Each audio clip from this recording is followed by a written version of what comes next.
Casas que transformam o mundo. Ou a nova descoberta das igrejas nos lares. Escrito por Wolfgang Simpson. Índice. Bom demais para ser verdade? O sonho de uma igreja que não apenas traz uma mensagem, mas que é uma mensagem. Introdução. 15 Teses sobre a reencarnação da igreja. A igreja como a conhecemos impede uma igreja como Deus a quer. Porque e para quem foi escrito o presente livro. Um chamado de mobilização a todos os cristãos comuns que são chamados para algo em comum. Casas que transformam o mundo. Igrejas nos lares. Por Wolfgang Simpson. Bom demais para ser verdade? O sonho de uma igreja que não apenas traz uma mensagem, mas que é uma mensagem. Introdução. Meu pai era húngaro, mas cresci na Alemanha cristã, onde se vê uma igreja em cada esquina. Sempre tive a impressão de que deve existir algo de sensacional na igreja que Jesus fundou há 2000 anos, e a respeito da qual leio no Novo Testamento, mas por qualquer motivo não conseguia descobrir o que era. Junto com muitos amigos e colegas sonhei a respeito de uma igreja que fosse tão simples como 2, 3, e, apesar disso, dinâmica. Sonhei a respeito de algo explosivo, que fosse capaz de deixar o mundo e nossos bairros residenciais de pernas para o ar. A igreja dos seguidores de Jesus como uma invenção sobrenatural, equipada por Deus com o dom da imortalidade. A igreja como uma ferramenta para que façamos discípulos de Jesus Cristo uns dos outros e transfiramos a sua vida uns para os outros. Igreja como algo realmente integral, onde muitas coisas convergem em graça e frutas, amor e riso, alegria e bombons, perdão e diversão, poder e, afinal, por que não? Também um pouco de papel. Igreja como algo que não precisa de uma fortuna em dinheiro e que dispensa retórica religiosa, de controle e manipulação, nem sequer de heróis carismáticos. Algo que seja decididamente não religioso e que precisamente por isso é capaz de tocar profundamente. Um lugar em que as pessoas, de tão pasmas, não conseguem mais ficar caladas, e no qual podemos aprender como se vive. Uma igreja que não apenas traz uma mensagem, mas que é uma mensagem. Algo que se alastra incessantemente como um vírus, infectando tudo que entra em contato com ele, até que a terra toda esteja coberta pelo conhecimento de Deus como as águas cobrem o mar. Uma igreja, cuja força é proveniente de seu inventor, que a equipou como um genial código genético espiritual ou uma espécie de DNA celestial, que lhe permite transferir valores do céu para a terra e reproduzi-los aqui. Dessa maneira não apenas se converte água em vinho, mas também ateus em apóstolos, policiais em profetas, motoristas de caminhão em educadores, carteiros em pastores e dignos anciãos da aldeia em radiantes evangelistas. Essa igreja, assim sonho eu, é como uma família extensa espiritual, orgânica, não organizada, centrada nos relacionamentos, não formal. Possui uma estrutura à prova de perseguições, na qual nada é impossível. Ganha em estatura quando chora. Alastra a si mesmo debaixo do tapete. É capaz de florescer no deserto, respirar debaixo d'água, enxergar no escuro e multiplicar-se espontaneamente no caos. Uma igreja que se multiplica como 2 peixes e 5 pães nas mãos de Jesus, em que os pais voltam seus corações aos filhos e os filhos se volvem para os pais, em que as pessoas são os verdadeiros recursos e na qual apenas um único nome se destaca magnificamente, o Cordeiro de Deus.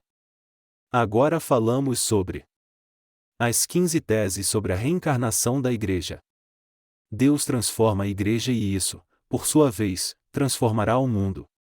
Milhões de cristãos em todo o mundo sentem que uma nova e surpreendente reforma está se aproximando. Afirmam, a igreja como a conhecemos impede uma igreja como Deus a quer. É admirável o grande número de cristãos que parece perceber que Deus está tentando dizer-lhes a mesma coisa. Desse modo forma-se uma nova consciência coletiva para uma revelação existente há milênios, um eco espiritual coletivo. Estou convicto de que as 15 teses a seguir reproduzem uma parcela daquilo que o Espírito diz hoje às igrejas. Para alguns isso será apenas uma pequena nuvem no horizonte de Elias. Outros já se encontram no meio da chuva. Cristianismo como estilo de vida, não como sucessão de eventos religiosos. Bem antes de serem chamados de cristãos, dava-se aos seguidores de Jesus Cristo o nome de o Caminho. Um dos motivos era que eles literalmente haviam encontrado o caminho de como se vive. O cerne da igreja cristã não é apropriadamente espelhado por uma série de eventos religiosos em recintos eclesiásticos reservados especialmente para encontros com Deus, oferecidos por clérigos profissionais. Pelo contrário, está em questão o estilo de vida profético dos seguidores de Jesus Cristo no dia a dia, que como famílias extensas espiritualmente ampliadas respondem a perguntas formuladas pela sociedade, justamente no local em que isso é mais decisivo, e em casa. 2. Mudar o sistema das categogas. Depois da época de Constantino Magno, no século IV, as igrejas ortodoxa e católica desenvolveram e sancionaram um sistema religioso que consistia de um templo cristão, a catedral, e de um padrão básico de culto que imitava a sinagoga judaica. Dessa maneira, um sistema religioso não expressamente revelado por Deus, a categoga, uma mescla de catedral e sinagoga, tornou-se a matriz dos cultos de todas as épocas subsequentes. Tingido com um acervo gentílico de pensamentos helenistas que, faz separação entre o sagrado e o secular, o conceito das categogas recebeu uma função de buraco negro, que suga pela raiz praticamente todas as energias de transformação social da Igreja e que por séculos deixou o cristianismo absorto em si próprio. É verdade que Lutero reformou o conteúdo do Evangelho, mas é notório que ele deixou as estruturas e formas exteriores da Igreja intactas. As comunidades livres libertaram do Estado esse sistema eclesiástico, os batistas o batizaram, os quáqueres o drenaram, o exército da salvação o enfiou num uniforme, os pentecostais o ungiram e os carismáticos o renovaram, porém até hoje ninguém realmente o transformou. É precisamente essa hora que chegou agora. 3. A terceira reforma. Por ter redescoberto o Evangelho da redenção somente pela graça mediante a fé, Lutero desencadeou uma reforma da teologia. A partir do final do século XVII, movimentos de renovação como o pietismo descobriram novamente o relacionamento pessoal do indivíduo com Deus. Isso levou a uma reforma da espiritualidade, a segunda reforma. Agora Deus está avançando mais um passo, ao mexer com as formas básicas do ser igreja.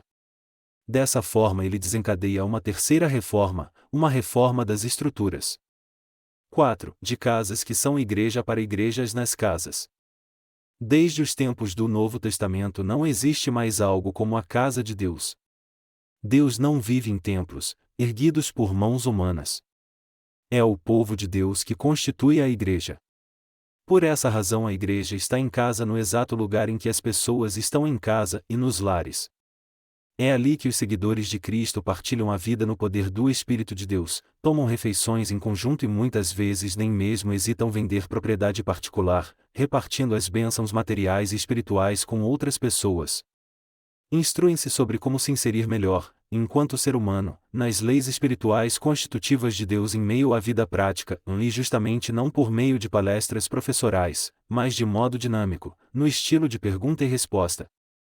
É ali que oram, batizam e profetizam uns aos outros. É ali que podem deixar cair a máscara e até confessar pecados, porque conquistam uma nova identidade coletiva pelo fato de se amarem mutuamente, apesar de se conhecerem e constantemente tornarem a se perdoar e se aceitar. 5. Primeiro a igreja tem de encolher, antes que possa crescer. A maioria das igrejas cristãs simplesmente é grande demais para realmente proporcionar espaço para a comunhão. Foi assim que se tornaram comunidades sem comunhão. As comunidades eclesiais do Novo Testamento eram invariavelmente grupos pequenos, com cerca de 15 a 20 pessoas. O crescimento não acontecia pelo inchaço aditivo, formando comunidades eclesiásticas grandes, estacionárias e que lotavam catedrais com 20 a 300 pessoas, mas pelo crescimento multiplicativo da amplitude, apresentando características de um movimento. As igrejas nos lares se subdividiam quando tinham atingido o limite orgânico de cerca de 15 a 20 pessoas. Esse crescimento multiplicativo pela base possibilitou aos cristãos que também se congregassem para reuniões celebrativas que abrangiam a cidade toda, como nos salões do templo em Jerusalém. Em comparação com isso, a congregação cristã típica de hoje é um triste meio-termo. Estatisticamente ela não é mais uma igreja no lar, mas tampouco já é um evento celebrativo. Dessa maneira, ela perde duas dinâmicas imaginadas pelo seu inventor, a atmosfera familiar dinâmica e relacional e o mega-evento eletrizante com efeito de sucção. 6. Do sistema de um pastor único para a estrutura de equipe. Igrejas nos lares não são conduzidas, PAs, por um pastor, mas acompanhadas por um presbítero e por um dono de casa sábio e atento à realidade. As igrejas nos lares são interligadas em rede, formando movimentos, pela conexão orgânica dos presbíteros com o assim chamado ministério quíntuplo, de apóstolos, profetas, pastores, evangelistas e mestres, que circula de casa em casa pelas igrejas, como um saudável sistema de circulação sanguínea.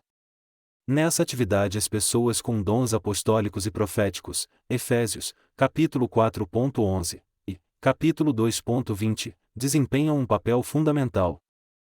Sem dúvida os pastores são uma parte importante de toda a equipe, porém não podem ser mais que um fragmento dela, para capacitar os santos para o serviço. Seu ministério precisa ser complementado pelos outros 4 ministérios, do contrário as igrejas não apenas sofrem de enfermidades de carência espiritual, devido à dieta unilateral, mas igualmente os próprios pastores não conseguem mover nada, ficando impedidos de se realizarem sua vocação. 7. As peças certas, montadas erroneamente.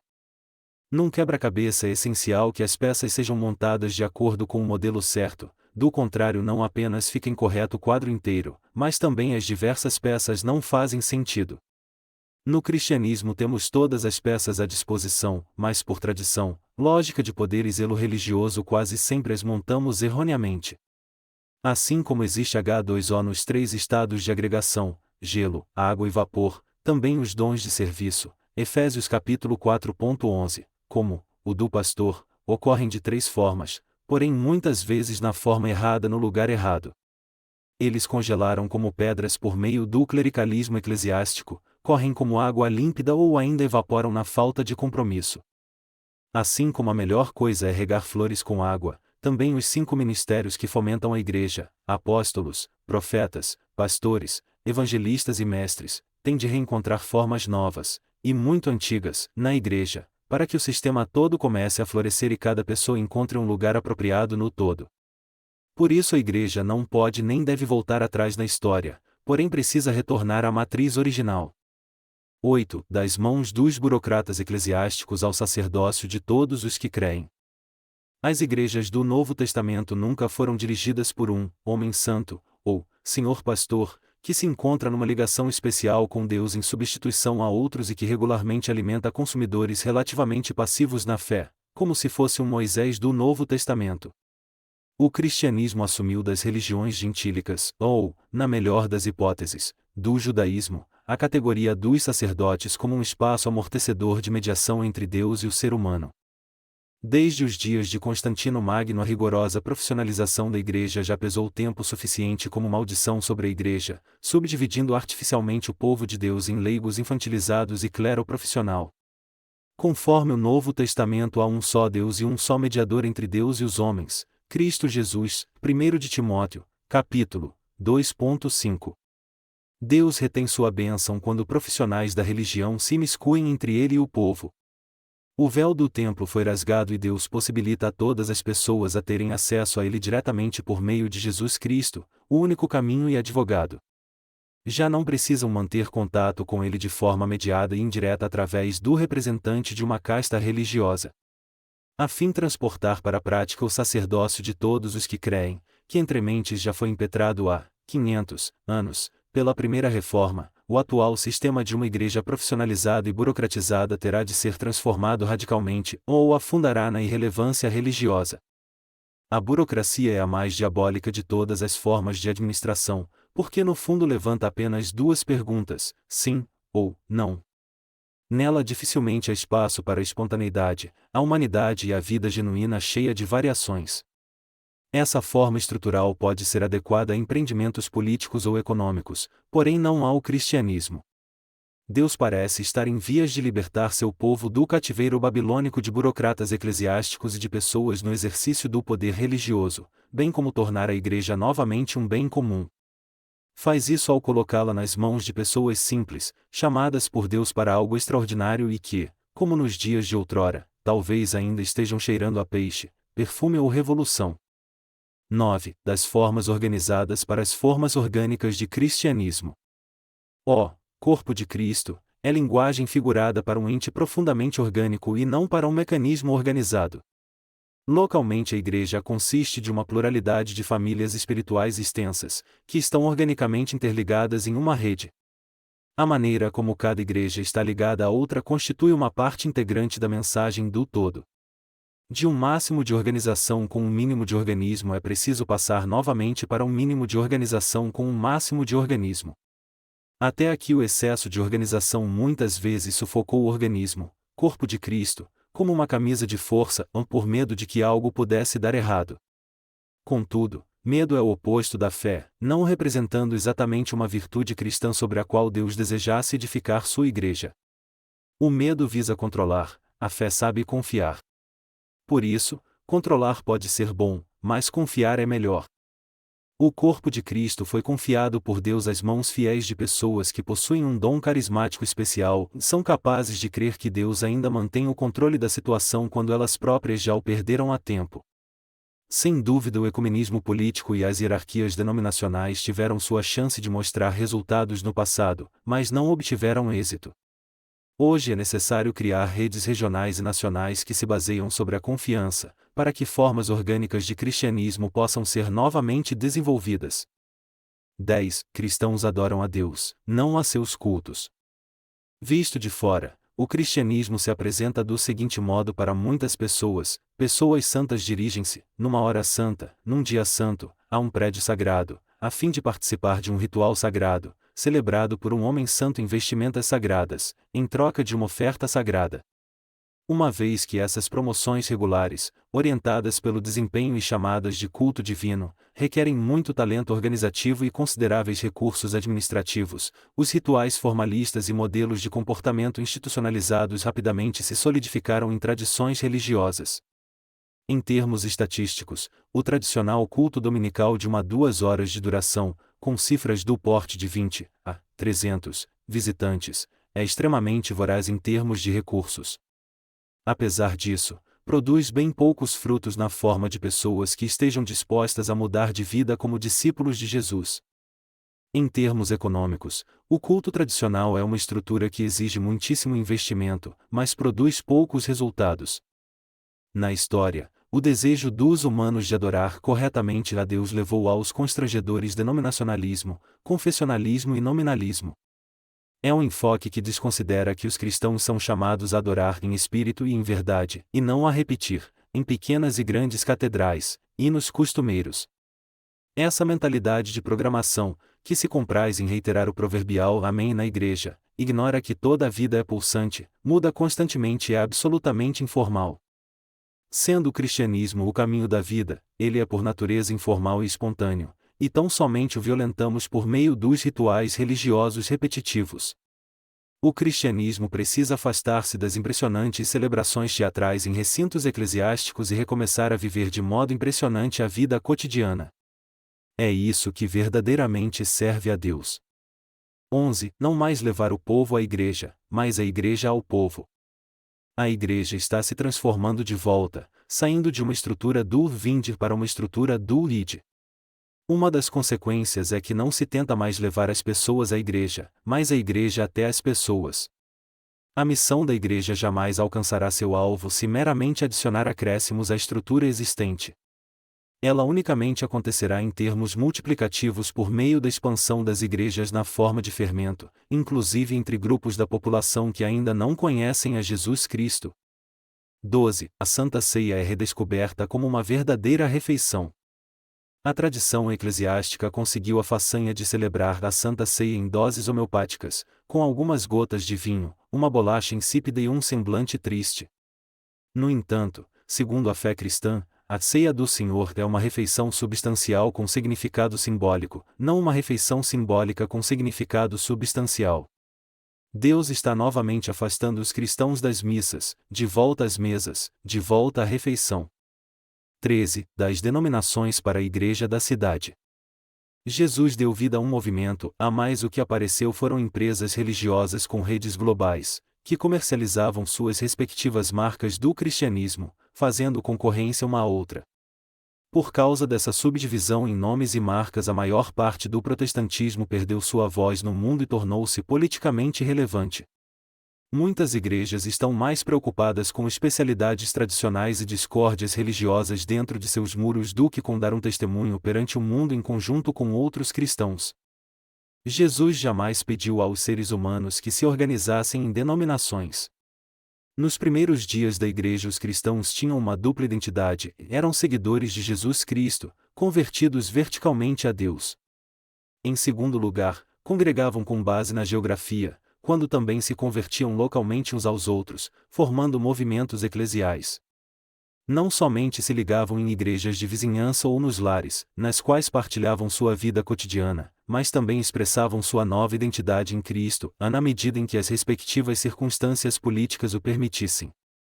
Encontravam-se para cultos festivos de abrangência local ou regional. Nele celebravam sua unidade como movimento eclesial da região ou cidade e demonstravam um testemunho conjunto perante o mundo. Deus está chamando o cristianismo de volta a essas dimensões.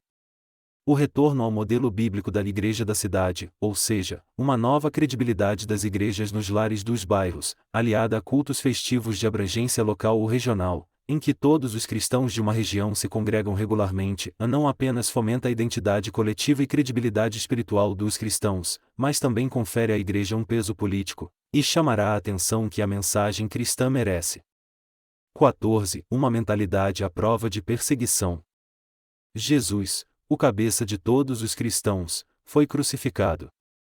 Hoje seus seguidores estão tão ocupados com suas posições e seu papel respeitável na economia, política e sociedade, ou pior ainda, estão adaptados e quietos de forma tão pouco cristã que quase não são mais notados. Jesus diz: abençoados sois quando por minha causa as pessoas vos injuriarem e perseguirem. Mateus, capítulo 5.11.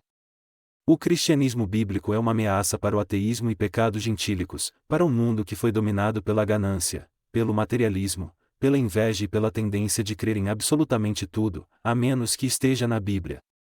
Isso levou à aceitação social de comportamentos na esfera da moral, do sexo, do dinheiro e do poder que somente podem ser explicados na dimensão demoníaca. Até o momento, o cristianismo atualmente conhecido não constitui um contraste para isso, mas em muitos países ele é simplesmente inócuo e gentil demais para que fosse digno de perseguição. Quando, porém, os cristãos começarem a redescobrir os valores do Novo Testamento, a viver a vida resultante e perder a vergonha de dar nome, ao pecado, o mundo em seu redor será atingido no cerne de sua consciência e reagirá, como de costume, com conversão ou com perseguição. Ao invés de construir para si ninhos em zonas confortáveis de presumida liberdade religiosa, os cristãos precisam preparar-se novamente para serem descobertos como réus principais e ovelhas negras. Nada mais farão que ser um estorvo para o humanismo universal, para a moderna escravidão do entretenimento e para a descarada adoração do eu, o falso centro do universo. É por essa razão que cristãos despertos rapidamente sentirão as consequências do liberalismo fundamentalista e da tolerância repressiva de um mundo que perdeu suas normas absolutas porque se negou a reconhecer seu Deus Criador com seus padrões absolutos. Em conexão com a crescente ideologização, privatização e espiritualização da política e economia, os cristãos obterão mais cedo do que esperavam uma nova chance para ocupar, ao lado de Jesus, o banco dos réus da sociedade do bem-estar. É bom que hoje mesmo já se preparem para o futuro, desenvolvendo uma mentalidade à prova de perseguições, e, em consequência, construam uma estrutura à prova de perseguições. 15. A igreja volta para casa. Qual é o lugar mais simples para uma pessoa ser santa? Ela se esconde atrás de um grande púlpito e, trajado com túnicas sagradas, prega palavras santas a uma massa sem rosto, desaparecendo depois em seu gabinete. E qual é o lugar mais difícil e, por isso mais significativo, para uma pessoa ser santa? Em casa, na presença de sua família, onde tudo o que ela diz e faz é submetido a um teste espiritual automático e conferido com a realidade. Ali todo o farisaísmo devoto está irremediavelmente condenado à morte. As parcelas mais significativas do cristianismo fugiram do enraizamento na família como lugar flagrante do fracasso pessoal para salões sagrados, onde se celebram missas, cultos artificiais bem afastados do cotidiano. No entanto, Deus está em vias de reconquistar novamente para si as casas como locais de culto. Dessa forma a igreja retorna novamente às próprias raízes, ao lugar de onde ela procede, a um movimento de igrejas nos lares. Assim, a igreja volta literalmente para casa. Na última fase da história da humanidade, pouco antes do retorno de Jesus Cristo, fecha-se o círculo da história da igreja. Quando cristãos de todos os segmentos sociais e culturais, de todas as situações de vida e denominações sentirem em seu espírito um eco nítido daquilo que o Espírito de Deus diz à igreja, eles começarão a funcionar claramente como um corpo, a ouvir globalmente e agir localmente. Deixarão de pedir que Deus abençoe o que fazem e começarão a fazer o que Deus abençoa. Na própria vizinhança se congregarão em igrejas nos lares e se encontrarão para cultos festivos que abrangem a cidade ou região toda. Você também está convidado a aderir a esse movimento aberto e dar a sua própria contribuição. Dessa maneira, provavelmente também a sua casa há de ser uma casa que transforma o mundo. E agora, por que e para quem foi escrito o presente livro? O presente livro é o produto de muitas pessoas em muitos países diferentes e agrupa as experiências de aprendizado de um sem número de cristãos, que servem a Deus de modos muito diversos. Pesquisei durante um período de 2 anos, na Colômbia, nos Estados Unidos, na Alemanha, na Suíça, na Inglaterra, no Sudão, na Jordânia, no Egito, em Chipre, na Arábia Saudita, no Dubai, na Índia, no Sri Lanka, em Bangladesh, na Coreia, na China e na Mongólia. Tive oportunidade de debater as teses acima com um sem número de pastores, missionários e pessoas cristãs em funções de responsabilidade. No entanto, o que mais me comoveu foi dar ouvidos intensivamente aos cristãos bem normais, aprender de seus sonhos e experiências. Sou extremamente grato por todos os momentos inspiradores, nos quais pude ouvir a história deles, em que discutimos e tomamos chá em conjunto. Além disso, fui inspirado por tamanha quantidade de livros e materiais que seria numeroso demais citá-los todos. Na grande comissão, Jesus incumbiu seus seguidores de tornarem todos os povos discípulos.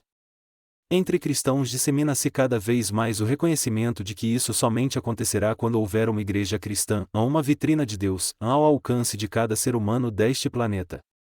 A igreja, a misteriosa e poderosa comunhão dos redimidos, precisa voltar a ser um espaço em que as pessoas literalmente enxergam o corpo de Cristo, a saber, no lugar em que conseguem sentir sua beleza da maneira mais prática possível, sobre o chão da realidade, ao lado delas, impossível de ignorar, porque estão sendo diariamente confrontadas com ela. O processo de trabalhar no sentido de que a população de países inteiros seja levedada por igrejas cristãs, e assim entre em contato com o Evangelho, é chamado de Saturation Church Planting, algo como plantação saturada de igrejas. Surgem tantas igrejas quantas são necessárias para atingir um grau suficiente de saturação. Num crescente número de países parece ser esse o caminho que o Espírito Santo escolhe para mobilizar o povo de Deus inteiro para trabalhar em direção desse alvo alternativo. O termo saturation significa saciar, ou seja, o procedimento de encher algo até as bordas, de atingir um ponto crítico. Deus é um Deus das nações e pensa em categorias globais. Rapidamente notaremos que simplesmente não é suficiente fundar algumas igrejas novas aqui e acolá. Qual é de fato o preço a ser pago para que nações inteiras sejam transformadas em discípulos, com seus milhões de moradores, milhares de aldeias, com antigas tradições e costumes gentílicos, ou, pior, pseudo-cristãos, bem como forças espirituais consideráveis, num mundo cheio de pobreza e urbanização, com uma multiplicidade não mais abrangível de opiniões, cores de pele, castas, clãs, tribos e grupos linguísticos? Muitos me disseram, com frequência em lágrimas, que a nação deles jamais será transformada por algo artificial. O que eles queriam dizer com a menção de algo artificial? Eis que pessoas são interpeladas por um momento fugaz através de uma versão abreviada do Evangelho, por meio de um ataque evangelístico relâmpago ou pela formatação de igrejas cristãs, como existem no respectivo contexto há 5, 50 ou 500 anos. Será necessária nada menos que a presença viva do Cristo ressuscitado em cada bairro e cada aldeia, em cada recanto de todas as nações da terra. Ele veio para viver entre as pessoas, e permaneceu presente, de modo diferente, não mais como Jesus de Nazaré com sandálias nos pés, mas como sua igreja. É essa a razão por que não podemos evangelizar apenas um pouquinho, mas deveríamos iniciar e favorecer de modo muito decidido movimentos de fundação de igrejas que por sua vez desencadeiam movimentos de fundação de igrejas. Até que, um dia, venha o momento em que não haverá mais espaço vazio para mal entendidos a respeito do Evangelho, no qual uma pessoa não poderá mais se desviar facilmente da presença de Jesus na forma que ele próprio escolheu, a Igreja cristã. Por isso o presente livro trata da questão: que tipo de igreja conduzirá a esse alvo? E como fundaremos esse tipo de igreja? Este livro visa 3 coisas. 1. Ele é uma declaração de visão, no sentido de que ele tenta dar expressão à visão, à esperança e aos sonhos de incontáveis cristãos no globo terrestre sobre uma igreja conforme o Novo Testamento. No entanto, é quase natural que livros visionários tenham a tendência de pintar o novo inicialmente com pinceladas grosseiras e que às vezes questões complexas sejam conscientemente apresentadas de forma simplificada. Não o faço para simploriamente passar ao largo de realidades constituídas. Tenho plena consciência delas. Contudo, confio em que Deus levantará pessoas que são mais capacitadas que eu para inserir no quadro geral aqui apresentado as minúcias que pretendo ou sou forçado a deixar de lado. 2. Ele é um manifesto, no sentido de que sintetiza uma tríplice convicção sem um retorno à simplicidade bíblica das igrejas nos lares, sem uma colaboração autorizadora dos 5 ministérios de apostolado, profecia, pastorado, ensino e evangelismo, e sem um processo estratégico de fundação de igrejas para abranger a população toda. Como um esforço concentrado conjunto de todo o corpo de Cristo, não seremos capazes de cumprir o mandamento da missão. O número de pessoas que vive hoje, há mais de 6 bilhões, perfaz quase 25% de todas as pessoas que já viveram em toda a história conhecida da humanidade. Logo, se há um bom momento para a redescoberta da Igreja do Novo Testamento, a fim de fazer discípulos de nações inteiras, esse momento é agora. 3. Em terceiro lugar, o presente livro é uma instrução para fundar igrejas nos lares. Toda empresa sabe que é prudente desenvolver primeiro um modelo que funcione, um protótipo, antes de começar a produção em massa de um artigo. Quando soubermos de que tipo de igrejas precisamos, também será mais fácil fundá-las e multiplicá-las. Por que não apresentar modelos?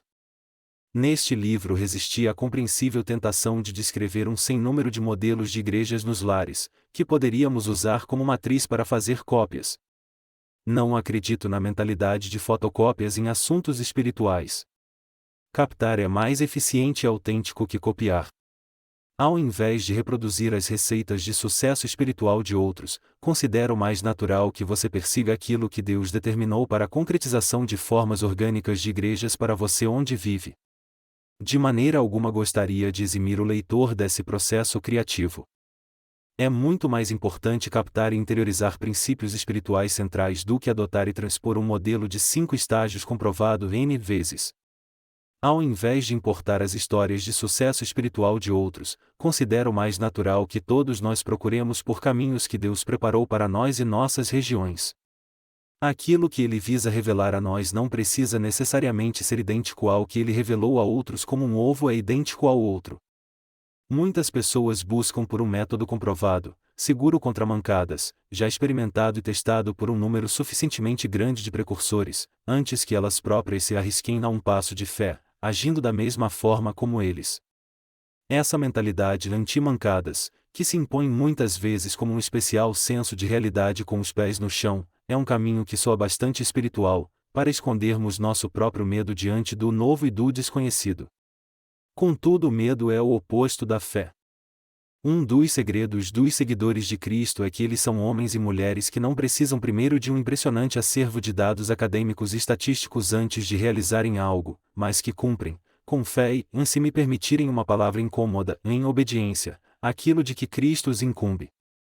Agem sem objeções e ressalvas, e sem exigir intermináveis e mesmo assim insuficientes provas de experiências que eles próprios ainda não fizeram.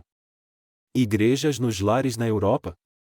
Há pessoas que, ao ouvirem falar de igrejas nos lares, pensam numa reforma eclesiástica chinesa. No entanto, desejo mencionar aqui pelo menos sucintamente que as igrejas nos lares de forma alguma foram, são e jamais serão um corpo estranho exótico na Europa. Igrejas nos lares representam uma boa e antiga tradição europeia. Depois das igrejas nos lares gregos e romanos dos séculos I e II e de muitos movimentos leigos esporádicos após Constantino, foi sobretudo o movimento dos celtas, parentes dos gálatas do Novo Testamento, que cristianizou a Europa, Patrício, Galo, Bonifácio etc. O conceito espiritual integral dos celtas estava muito próximo das igrejas nos lares aqui descritas. Igrejas nos lares orgânicas, portanto, já fizeram parte da história cultural europeia desde os tempos mais remotos e de forma alguma representam algo totalmente novo. O fato de que o movimento celta foi assambarcado pela Igreja Católica nos séculos 6 a 9 faz parte das grandes tragédias da história da Igreja no continente europeu. 2. Quase todas as fundações de igrejas na Europa percorreram e ainda hoje percorrem fases orgânicas de vida em forma de igrejas nos lares. Muitos cristãos recordam-se com certa nostalgia dos meses iniciais de espontaneidade ou dos velhos bons tempos dos fundadores. O problema maior não é que não se tenha experimentado a igreja no lar na Europa, mas que no passado recente essa reforma da igreja não foi valorizada a contento nem buscada ativamente. 3. Uma série de federações de igrejas, PEIs, alguns movimentos de irmãos, ou tendências evangelísticas, como os cursos alfa, praticam muitos elementos, embora de forma alguma todos, do cristianismo das igrejas nos lares. É nisso que está baseada uma parte de seu sucesso.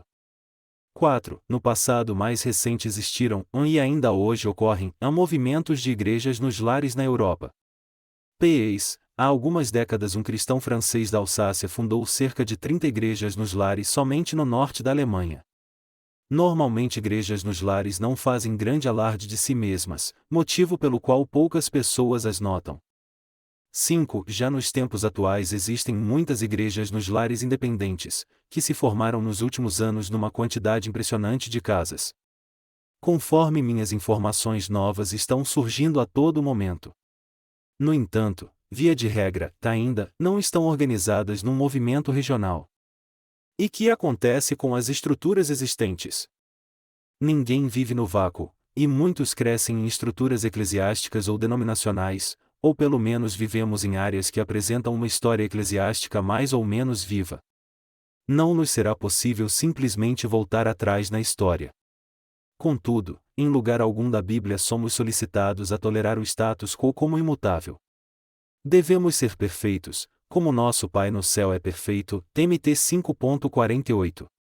O presente livro não foi escrito para transmitir a impressão de que a igreja no lar seria o único caminho viável para viver igreja.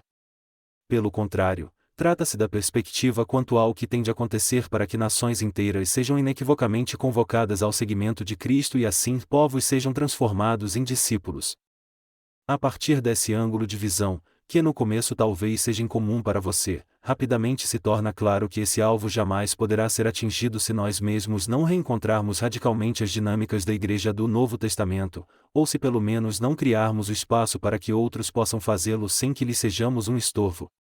A perspectiva missionária em geral difere da atitude de pretender manter intacta uma certa tradição eclesiástica, ou de especular teológica e teoricamente sobre a natureza da Igreja.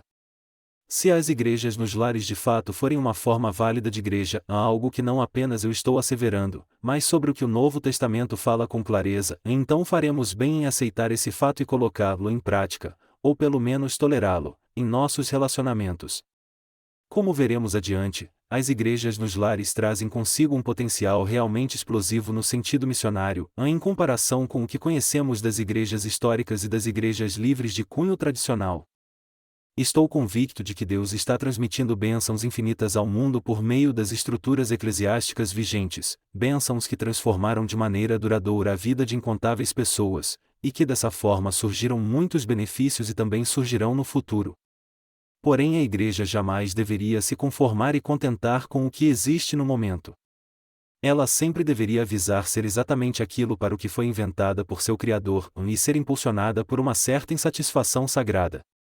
Estou convicto de que existem igrejas em todas as colorações e variações e de que sempre apresentam uma mistura entre a obra de Deus e a ação humana, inclusive as igrejas nos lares. Esse projeto conjunto, sempre diferenciado, entre carne e espírito, chamado de igreja, há de nos acompanhar enquanto vivermos. Entretanto, estou igualmente convicto de que cada cristão tem a responsabilidade de constantemente aproximar-se o mais perto possível da extremidade espiritual do espectro de possibilidades neste mundo e de medir a ação humana, ou simplesmente a carne, como o Novo Testamento fala com palavras menos enfeitadas. Constantemente com a palavra de Deus, e quando necessário, corrigi-lo. É impossível realizar as coisas do Espírito no poder da carne. A Igreja é uma invenção de Deus. Justamente por isso ela não é humanamente factível, fabricável, engendrável. Ela surge quando nós, como pessoas, nos colocamos à disposição de Deus e quando nós, parceiros humanos menores, cooperamos com Deus como parceiro maior, para chamar a criação toda por meio da Igreja toda de volta para seu Criador. Há esperança. Deus tem uma maneira soberana de tornar possível o que é impossível aos seres humanos. Ele transforma a água em vinho, é capaz de falar por meio de um burro, fazer jorrar água de uma rocha e, a coisa mais admirável de todas, usar pessoas bem normais para os seus alvos. Este livro não convida ninguém a projetar um ideal da Igreja dos sonhos e descrevê-la com cores românticas, para depois admirá-la de longe.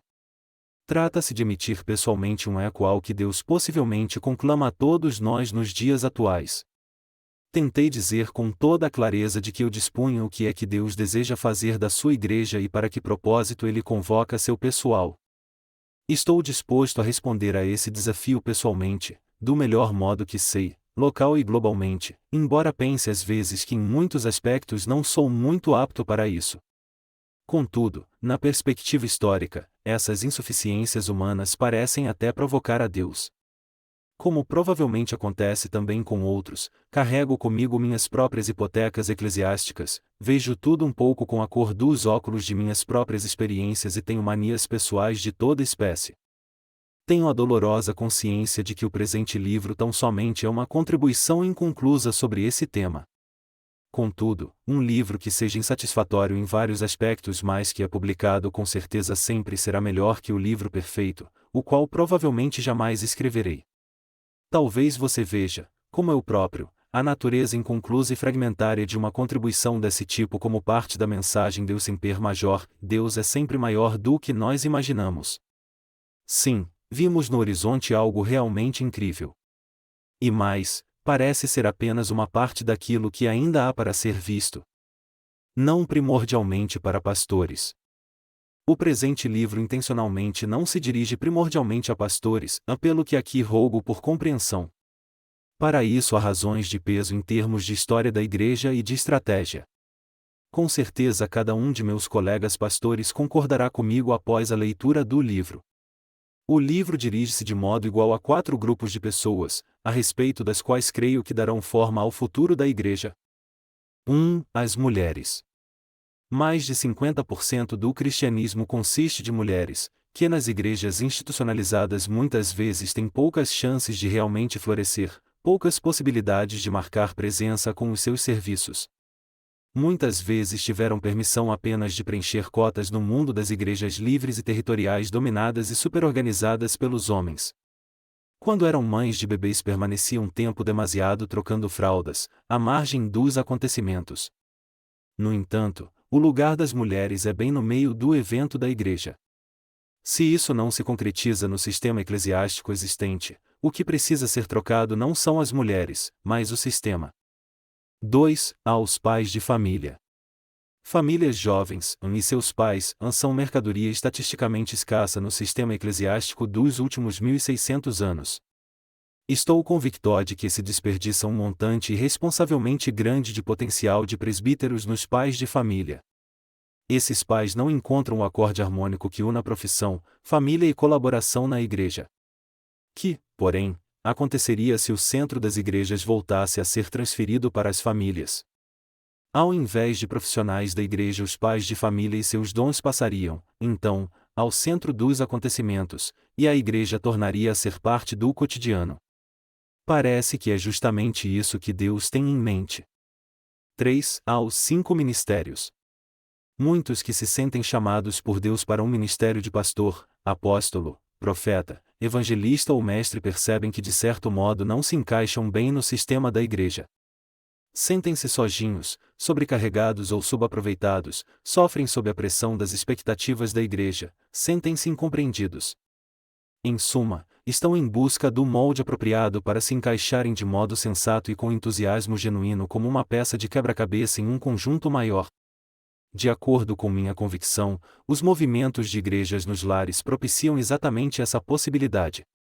4. A pastores, mais precisamente aqueles para os quais é mais importante favorecer o reino de Deus do que colher apenas alguns impulsos para a sua própria igreja. Se você estiver lendo o presente livro como pastor, é possível que rapidamente se reencontre diante de encruzilhadas. Você notará que trabalha como pastor, mas talvez nem seja um pastor. Ou você se dá conta que de fato foi chamado por Deus para um serviço pastoral, mas que precisa de uma estrutura em que você possa trabalhar menos e alcançar mais, em que poderia dar livre vazão à sua vocação pastoral, sem constantemente entrar em atrito com a estrutura de sua própria igreja. É precisamente isso que o movimento das igrejas nos lares poderia render para você. Para mim, o mais importante é que este livro inspire, encoraje e estimule aquelas pessoas que se dispõem a serem os instrumentos de Deus para colher uma safra espiritual nesta última fase da história da humanidade. Conforme nos dizem muitos profetas, essa será uma geração de pessoas sem rosto, de pessoas sem fama, títulos e honra, que simplesmente se engrenam no movimento de Deus sobre a terra, cumprindo assim o propósito a que foram destinados. Hão de fazê-lo sob as mais diversas condições imagináveis, sob perseguição ou como entrevistados em programas de auditório, o que, afinal, seria o pior, em dificuldades inexprimíveis ou caminhando sobre tapetes vermelhos, desprezados ou admirados, ridicularizados ou consultados, enganados ou honrados, indiciados ou citados, torturados ou laureados, desconhecidos ou conhecidos, viajando com pés descalços ou na primeira classe das empresas aéreas de ponta. Em outras palavras, este é um chamado de mobilização a todos os seguidores comuns de Jesus, que por seu modo humilde de autorrenúncia são convocados para coisas extraordinárias e recebem poder de Deus para cobrir esta terra com um vagalhão de igrejas nos lares, que transmitem de forma tão duradoura a beleza e verdade de Jesus Cristo como a água cobre o mar. Os 12 capítulos. 1. A reinvenção da igreja. Será que Deus não imaginou a igreja de forma bem diferente? 2. Igrejas nos lares na história. Oprimidas em nome da religião organizada, proibidas, perseguidas e ridicularizadas. Será que apesar disso a forma originária da igreja se impõe? 3. A natureza das igrejas nos lares. O que são, o que fazem, e como funcionam. 4. O ministério quíntuplo. Cooperação harmônica para a multiplicação de igrejas. 5. Igrejas nos lares ou igrejas em células. 13 razões por que as igrejas nos lares são o caminho mais natural.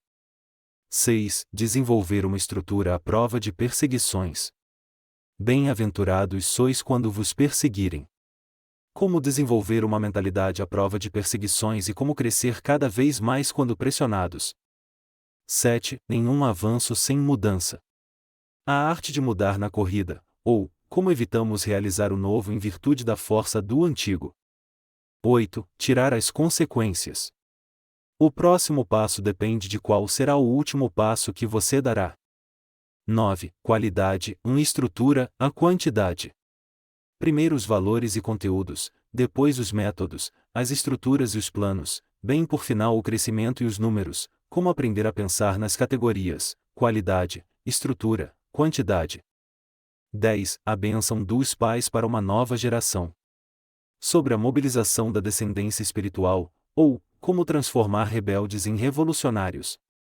11. Modelos de multiplicação de igrejas, como fundar uma igreja sem fabricá-la. 12. Colocar nações em movimento. Como desenvolver uma massa crítica e deixar o sucesso por conta de Deus. Não perca os próximos capítulos deste livro.